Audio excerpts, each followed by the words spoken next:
इस कहानी में हम देखेंगे एक ऐसे एलियन को जिसको मारना लगभग नामुमकिन है। वो कई सौ लोगों को और किसी भी खतरनाक जानवर को मौत के घाट चुटकियों में उतार सकता है। और ऐसे खतरनाक एलियन से इस कहानी में एक लड़की योद्धा लड़ेगी। मूवी की स्टार्टिंग होती है साल 1719 से। यहाँ हम देखते हैं कुछ आदिवासी कबीले के लोगों को। यहाँ हम एक आदिवासी लड़की को देखते हैं जिसका नाम नारू होता है। वहाँ से भाग जाता है। नारू का डॉग डियर का पीछा करने लगता है, लेकिन तभी उसका पैर एक ट्रैप के अंदर फंस जाता है। नारू वहां पहुंचती है और अपने डॉग को एक ट्रैप में फंसा हुआ पाती है। लेकिन ये समय इतना पुराना था कि यहाँ पर कबीले के लोग किसी ट्रैप के बारे में नहीं जानते थे। नारू किसी तरीके से अपने डॉग को बचा लेती है, लेकिन वो समझ नहीं पा रही थी कि ये चीज जंगल में किसने रखी। तभी नारू को आसमान से कुछ आवाजें आती हैं। नारू का सपना था एक काबिल योद्धा बनना, लेकिन पुराने टाइम में कबीले के लोग भी नहीं माना करते थे कि एक लड़की कभी योद्धा बन सकती है। लेकिन फिर भी नारू कभी हार नहीं मानती थी। उसने एक कुल्हाड़ी बनाई हुई होती है। वो उस कुल्हाड़ी से अपने डॉग के साथ जंगल में प्रैक्टिस किया करती थी। एक दिन नारू जंगल में अपने डॉग के साथ जाती है। वो एक डियर को हंट करने की कोशिश करती है, लेकिन वो डियर काफी तेज था और वो भागकर जंगल से बाहर निकलती है और आसमान की ओर देखने लगती है। वहाँ आसमान में उसे एक यूएफओ उड़ता हुआ दिखाई देता है, लेकिन वो उस यूएफओ को पूरी तरीके से नहीं देख पाती। ये कहानी 1719 की है और इस टाइम पर कोई भी इंसान यूएफओ के बारे में नहीं जाना करता था। नारू को लगता है वो कोई थंडरबर्ड होगी, इसीलिए वो उस चीज पर ज्यादा गौर नहीं करती। तभी वहाँ पर नारू का भाई ताबे पहुंच जाता है। ताबू कबीले का काफी अच्छा अपनी माँ से अपने योद्धा बनने के सपने के बारे में बात करने लगती है, लेकिन नारू की माँ का मानना भी यही था कि लड़की कभी योद्धा नहीं बन सकती और उसे अपनी माँ की तरह जड़ी बूटियों के बारे में सीख लेना चाहिए ताकि वो कबीले के जख्मी हुए लोगों को मौका आने पर बचा सके। अब सीन शिफ्ट होता है और हमें उसी एलियन स्पेसशिप को दिखाया जाता है जो नारू ने आसमान में उड़ते हुए देखी थी। इस स्पेसशिप के अंदर से एक एलियन बाहर आता है जिसको इस योद्धा था। उसका निशाना इतना पक्का था कि वो एक ही तीर से उड़ती हुई ईगल को मार डालता है। नारू ताबे से बोलती है एक दिन वो भी काफी बड़ी योद्धा बनेगी और अपने कबीले की चीफ योद्धा बनेगी, लेकिन उसका भाई ताबे बोलता है कि वो उसके बस की काम नहीं, क्योंकि उसके लिए उसे काफी बड़े शिकार को मारना होगा और ये काम वो कोई एक छोटी सी कुल्हाड़ी से नहीं कर सकती। लेकिन नारू को यह बात बुरी लग जाती है। अब नारू घर पहुंचती है और मूवी में प्रेडेटर बोला गया है। प्रेडेटर एक एलियन था जो कि बाहरी दुनिया से आया था। उसके पास काफी आधुनिक टेक्नोलॉजी थी। वो धरती पर आते ही गायब हो जाता है। दूसरी साइड नारू जंगल में फूल को इकट्ठा कर रही थी। दरअसल में ये फूल जड़ी बूटियों का काम करते हैं, लेकिन तभी उसे कुछ कबीले वालों की आवाज आती है। वो भागकर वहां जाती है। वहां उसे पता चलता है कि एक शेर उनके कबीले के एक लड़के को उठाकर ले गया है और वो लोग उस लड़के को उठाकर बीच में से अलग कर देता है। दूसरी साइड कबीले के सभी लोग उस लड़के को ढूंढ रहे होते हैं और आखिरकार वो उन्हें मिल भी जाता है। नारू उसके पास पहुंचती है और देखती है कि वो जख्मी पड़ा हुआ था, लेकिन नारू को यह बात समझ नहीं आती क्योंकि शेर कभी भी अपने शिकार को जिंदा नहीं छोड़ता। अब नारू उस लड़के के कुछ जड़ी बूटियां लगाने लगती है। तभी वो अपने पास से एक ऑरेंज फूल को निकालती है। दरअसल में इस ऑरेंज फूल को खाने के बाद किसी भी इंसान का बॉडी टेम्परेचर को ढूंढने जा रहे हैं। उनके साथ नारू का भाई टाबे भी होता है। नारू उसके साथ जाने के लिए जिद करने लगती है, लेकिन टाबे उससे मना करता रहता है। नारू बोलती है अगर वो लड़का जिंदा हुआ तो मैं उसकी जड़ी बूटियां लगाकर इलाज करने में मदद कर सकती हूँ। टाबे ये बात मान जाता है और उसे अपने साथ ले जाता है। दूसरी साइड जंगल में हमें एक सांप को दिखाया जाता है। सांप ने उस एलियन प्रेडेटर को महसूस कर लिया था, लेकिन प्रेडेटर गायब था और वो सांप टेम्परेचर कम हो जाता है, जिससे उस लड़के का ज्यादा खून नहीं बहेगा और खून बहने की वजह से उसकी मौत नहीं होगी। अब कबीले के लोग उस लड़के को उठाकर ले जाने लगते हैं, लेकिन ताबे अकेला ही शेर का शिकार करने जा रहा था। नारू से बोलती है कि वो भी उसके साथ जाएगी, क्योंकि वहाँ खाली शेर ही नहीं है, उसके अलावा कोई और भी वहाँ है। उसको लग रहा था कि शेर जब उस लड़के का शिकार करने के लिए आया होगा तो उसे किसी और चीज ने डरा दिया होगा, जिससे करने के लिए चली जाती है। नारू के साथ कबीले का एक और लड़का जाता है। वो दोनों ताबे के पास पहुंच जाते हैं, जहां नारू से सारी बात बताती है, लेकिन ताबे उससे बोलता है कि वो लोग अभी शेर के इलाके में हैं, इसीलिए उन्हें पहले शेर पर ध्यान लगाना होगा और उसे मारना होगा। नारू ताबे से बोलती है उन्हें शेर के लिए एक चारा रखना होगा और जैसे ही शेर आएगा वो लोग उस पर हमला कर देंगे। ताबे उसकी बात मान जाता है। वो वहाँ शेर के लिए एक बेट रख दे। शेर वहाँ से भाग गया, लेकिन ताबे उसकी कोई बात नहीं सुनता और वो नारू को बाकी लोगों के साथ घर भेज देता है। अब नारू जब घर लौट रही होती है तो रास्ते में उसे वो सांप पड़ा हुआ मिलता है, जिसको बीच में से उस प्रेडेटर ने चीर दिया था और वहीं नारू को जमीन पर बड़े बड़े पैरों के निशान भी दिखते हैं। वो ये बात कबीले वालों को बताती है, लेकिन कबीले वालों का मानना था कि वो किसी भालू के निशान होंगे। नारू उनकी बात नहीं सुनती और वो अपने भाई को चौंकाना लगता है। वहीं एक पेड़ के ऊपर कबीले का एक लड़का और नारू बैठकर शेर का इंतजार करने लगते हैं। तभी अचानक से वहाँ पर शेर पहुंच जाता है। वो कबीले के उस लड़के पर हमला हमला करके उसे मार डालता है। वो नारू को भी मारने वाला होता है, लेकिन तभी नारू अपना एक चाकू निकाल लेती है। लेकिन तभी नारू का ध्यान आसमान की तरफ जाता है, जहाँ उसे दोबारा से एक स्पेसशिप दिखाई देती है और वो नीचे गिर जाती है। नारू की जब आँख खुलती है तो उसकी माँ उसके सामने चीज मानी जाती थी, इसीलिए कबीले के लोग ताबे को वहाँ का चीफ बना देते हैं। लेकिन इस बात से नारू थोड़ी दुखी थी, क्योंकि उसका बचपन से यही सपना था कि वो अपनी कबीले की चीफ बनना चाहती थी। तभी नारू ताबे से बोलती है कि उसने जंगल में शेर के अलावा एक और चीज को देखा था और उसका मानना है कि वो चीज शेर से भी ज्यादा खतरनाक है, इसीलिए उसे जंगल में जाकर उस चीज को ढूंढकर खत्म करना होगा। लेकिन ताबे उससे बोलता है कि वो उसके अकेले बैठी हुई थी, वो अपने घर पर थी। नारू की माँ उसे बताती है कि ताबे उसे घर तक छोड़कर गया है और वो अकेले ही जंगल में शेर को मारने के लिए गया है। तभी नारू को बाहर से कुछ आवाजें सुनाई देती हैं। जब वो बाहर पहुंचती है तो देखती है उसका भाई वापस लौट चुका था। ताबे ने अकेले ही शेर का शिकार कर लिया था। वो उसकी लाश को लेकर वहां पहुंच जाता है। अब कबीले के लोगों के लिए एक बहुत बड़ी बात थी, शेर का अकेले शिकार करना एक बहुत बड़ी बस्की नहीं है और वो भी उसके साथ जाएगा। इस बात पर नारू की ताबे से थोड़ी बहस हो जाती है। अगली सुबह नारू किसी को बिना बताए ही अपने डॉग के साथ जंगल की तरफ निकल जाती है। उसे जंगल में काफी सारे निशान दिखाई देते हैं। वो उन निशान से अंदाजा लगाने लगती है। दूसरी साइड हमें प्रेडेटर को दिखाया जाता है, जिस पर एक भेड़िए ने हमला कर दिया था, लेकिन प्रेडेटर उसे बड़ी ही आसानी से मार डालता है और वो उसका सर काटकर अपने साथ ले जाता है। प्रेडेटर पर एक रस्सी को बांध लेती है ताकि जब भी वो अपनी कुल्हाड़ी को फेंके तो उस रस्सी के जरिए उसको वापस खींच सके। वो जंगल में कुछ खरगोश का शिकार करके उन्हें पकाकर खा जाती है और रात को जंगल में ही सो जाती है। अगले दिन नारू जंगल में जाती है,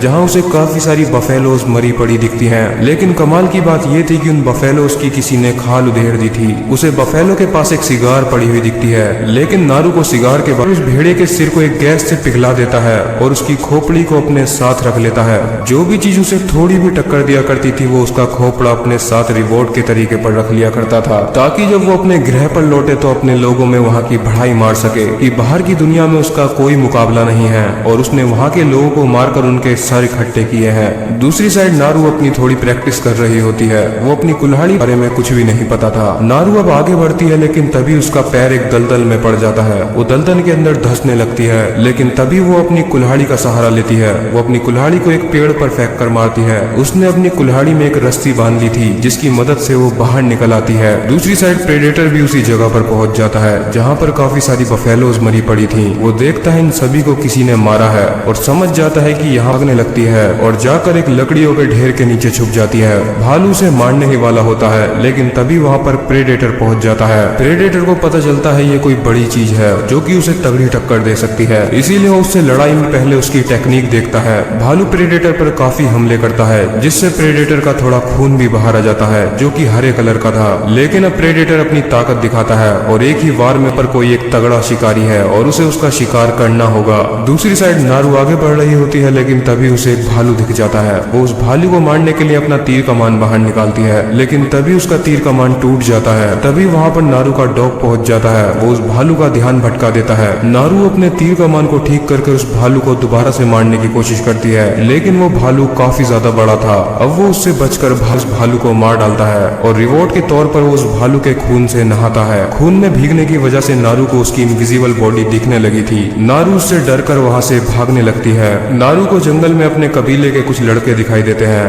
वो लड़के नारू को ही ढूंढने के लिए आए थे और ताबे उसे कहीं दूसरी साइड ढूंढ रहा था। वो नारू को अपने साथ जाने के लिए बोलते हैं, लेकिन नारू उनसे बहस करने लगती है, जिस पर नारू के एक लड़के से लड़ाई भी हो। दरअसल में उसके सर पर एक मास्क लगा हुआ था और ये मास्क काफी ज्यादा हाई टेक्नोलॉजी का था। उसी मास्क के जरिए वो किसी भी इंसान पर बड़ी ही आसानी से एम कर लेता था और अगर उसका एक बार किसी चीज पर एम लॉक हो गया तो उस चीज को कोई नहीं बचा सकता। जैसे कि अभी उसने उस लड़के पर लेजर से एम कर तीर मारे थे। कबीले के बाकी लड़के प्रेडेटर पर हमला कर देते हैं, लेकिन उसके लिए किसी इंसान को मारना ज्यादा बड़ी बात नहीं थी। वो बढ़ जाती है। अब वो नारू को बांधकर साइड में बैठा देते हैं। तभी उन्हें जंगल में से कुछ आवाजें सुनाई देती हैं। वहाँ से एक छोटा सा जानवर बाहर आता है। वो लड़का उस जानवर को उठाकर शो ऑफ करने लगता है, लेकिन तभी उसकी बॉडी पर कुछ लेजर पड़ती हैं। ये पुराना समय था तो लेजर के बारे में किसी को नहीं पता होता। तभी उसके सीने में कुछ तीर आकर घुस जाते हैं और वहाँ पहुंच जाता है प्रेडेटर। अब प्रेडेटर अपने असली रूप में आ जाता है और सबको दिखाई देने लगता है। ये आसानी से उन कबीले वालों को मार डालता है। नारू वहाँ से बचकर भाग निकलती है। आगे जाकर नारू को अपने कबीले का एक और लड़का मिल जाता है। वो लोग झाड़ियों में छुप जाते हैं, लेकिन प्रेडेटर का मास्क हाई टेक्नोलॉजी का था।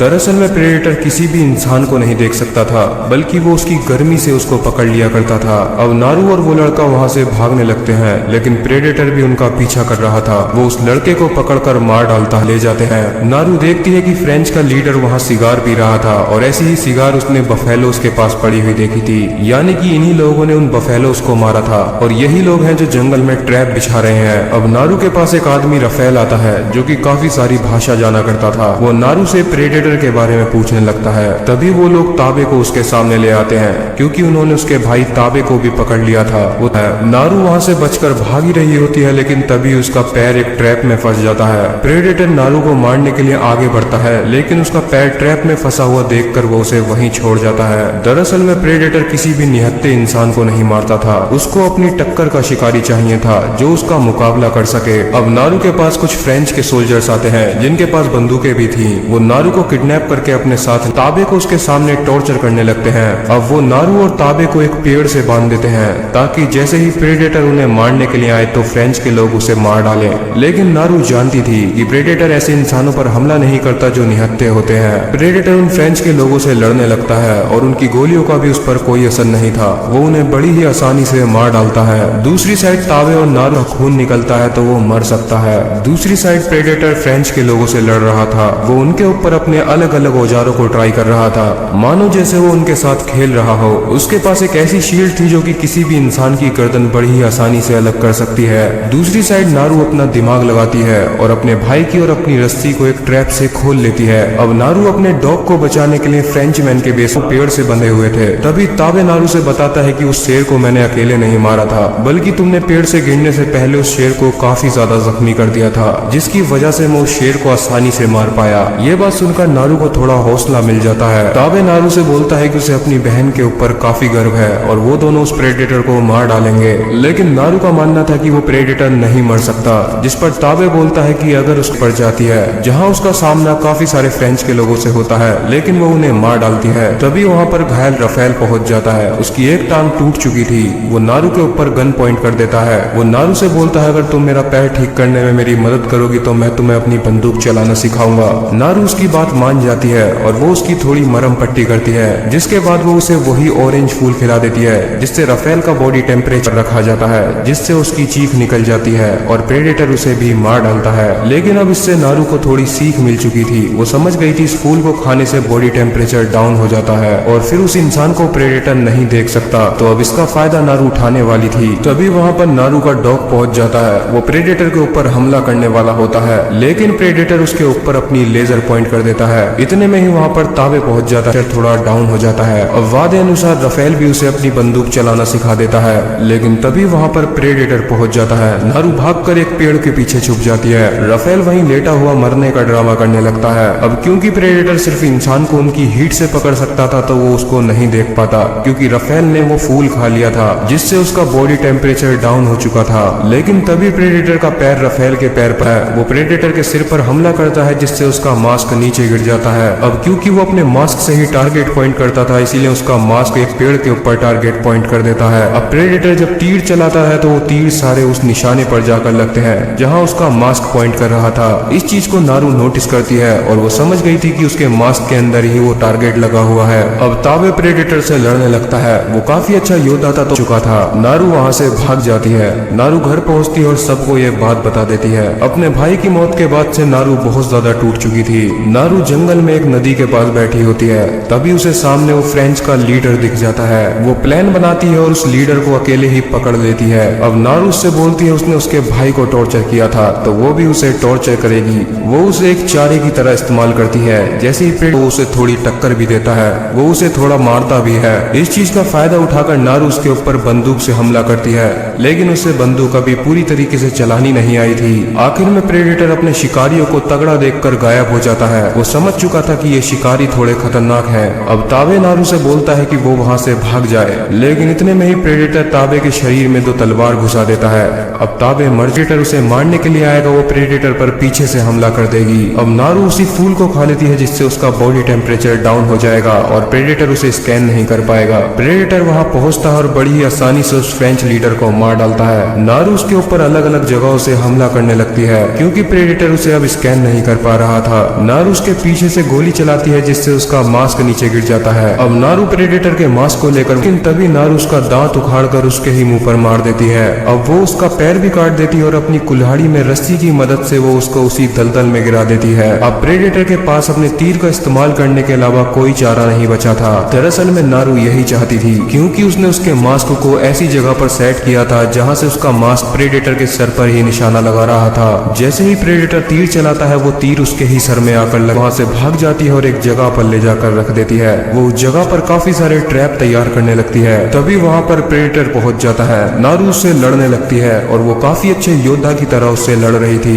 इस काम में उसका डॉग भी उसका साथ दे रहा था। वो इतना अच्छा लड़ रही थी कि वो प्रेडेटर का एक हाथ भी काट डालती है। अब प्रेडेटर अपना सबसे खतरनाक औजार निकालता है। वो एक शील्ड के जरिए नारू को मारने वाला था। ले जाते हैं और प्रेडेटर मर जाता है। अगली सुबह नारू अपने कबीले पहुंचती है। उसके हाथ में प्रेडेटर का कटा हुआ सर था। ये देखकर उसकी माँ काफी ज्यादा खुश होती है। नारू ने अकेले ही बहुत बड़े शिकारी को मार डाला था, इसीलिए उसे एक काफी खतरनाक योद्धा बना दिया जाता है। वो अपने कबीले की चीफ योद्धा बन जाती है। आखिर में हमें एक ड्राइंग दिखाई जाती है जहाँ पर नारू के कबीले के ऊपर काफी सारी स्पेसशिप पहुंच चुकी हैं, यानी कि वहाँ पर और भी प्रेडेटर आ चुके हैं, यानी कि नारू का पूरा कबीला खतरे में है। इसी के साथ यहीं पर ये मूवी खत्म हो जाती है।